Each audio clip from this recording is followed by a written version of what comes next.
Bonjour et bienvenue en compagnie de Monsieur Fernand Vincent. Vous êtes fondateur, membre du comité exécutif de l'IPD, Institut panafricain pour le développement, qui se trouve on va vous le dire.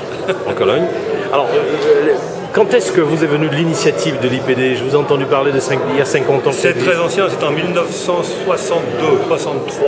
Je terminais des études avec Pérou à Paris, dans le domaine du développement humain et du développement économique. Et j'étais en contact avec des gens qui, à Genève, je suis suisse, démarraient l'Institut africain de Genève, qui est devenu l'Institut d'études du développement et maintenant qui a été repris par l'Institut diplomatique de la Maison de la Paix. Donc l'idée était de former en Afrique des cadres africains et non plus de les envoyer en Europe. Et nous avons formé dans le domaine du développement rural, qui était une des priorités, des cadres intermédiaires, c'est-à-dire Bac+2.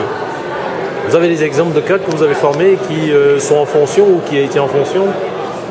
Bien sûr, il y en a 15 000 à peu près qui ont été formés et ils sont partout. Vous êtes du Sénégal, on a travaillé énormément avec Cissé Ben Madi qui était de l'agence de l'animation, du service d'animation rurale, et on a formé les cadres de ce service. On a travaillé également au Togo pour les cadres de la planification régionale et de la décentralisation. C'était des cadres intermédiaires parce qu'à l'époque, en 65, il y avait beaucoup de cadres africains très bien formés avec des doctorats et des masters qui revenaient en Afrique, mais il manquait entre ces gens-là qui prenaient les places et le terrain et les paysans et les populations, des cadres d'exécution qui aient à la fois quand même la capacité de réfléchir sur ce qu'il faut. Alors vous êtes basé en Suisse. Qu'est-ce qu'aujourd'hui l'IPD peut apporter aux pays africains? Écoutez, j'étais basé au Cameroun pendant 17 ans. 17 ans au Cameroun? 17 ans au Cameroun, oui, où nous avons lancé. Et cette institution, à l'époque, est encore une institution de droit suisse, pour la seule raison en fait, il n'y avait pas de droit international pour rassembler une quarantaine de pays africains.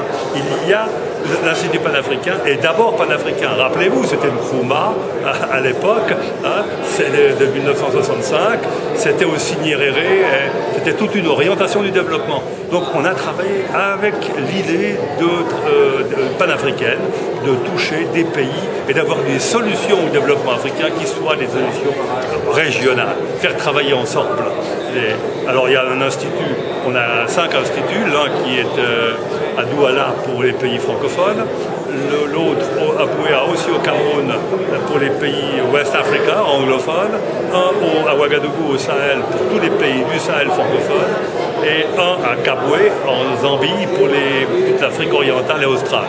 Et maintenant nous démarrons au Maroc pour le Maghreb. Comment vous financez ces formations? Écoutez, c'est très intéressant parce que cet institut a démarré très fortement avec un gros appui de l'aide internationale, qu'elle soit gouvernementale, les grandes fondations américaines ou autres. Ces gens-là nous appuyaient. Et puis, il y a eu une gestion qui n'était pas suffisamment bonne et il n'y a eu pas de détournement, mais de mismanagement. Et de ce fait, il y a eu des problèmes. L'aide s'est retirée. Mais maintenant, nous redémarrons. Et qu'est-ce qui est extrêmement intéressant à constater, c'est que ce sont les pays africains qui financent maintenant nos actions. À hauteur de combien? Alors, à hauteur, par exemple, le Cameroun met de 250 millions CFA dans le budget de l'IPD. Bon, on parle de 200 000 $ sur le Maroc.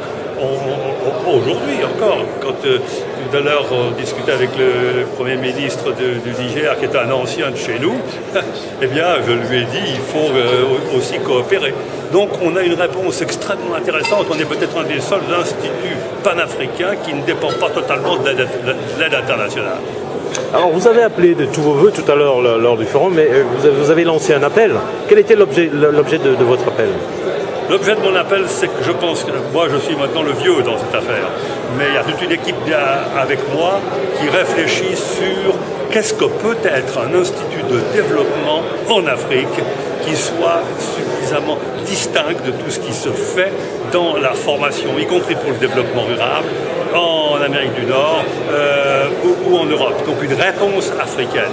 C'est à ça que l'on veut travailler, donc de se mettre ensemble pour réfléchir. Mais nous voulons donc travailler d'abord à partir de l'Afrique et non pas en Europe. Nous ne faisons pas du nord-sud, moi j'y crois pas beaucoup.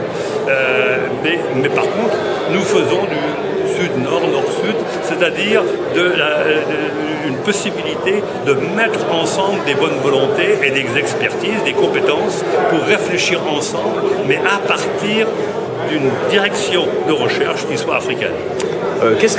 Quelles sont vos impressions par rapport à l'organisation de ce forum?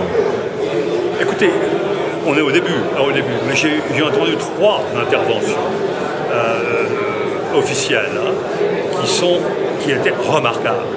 Je participe très régulièrement à très nombreux. On entend, mais aujourd'hui, il y a eu un débat.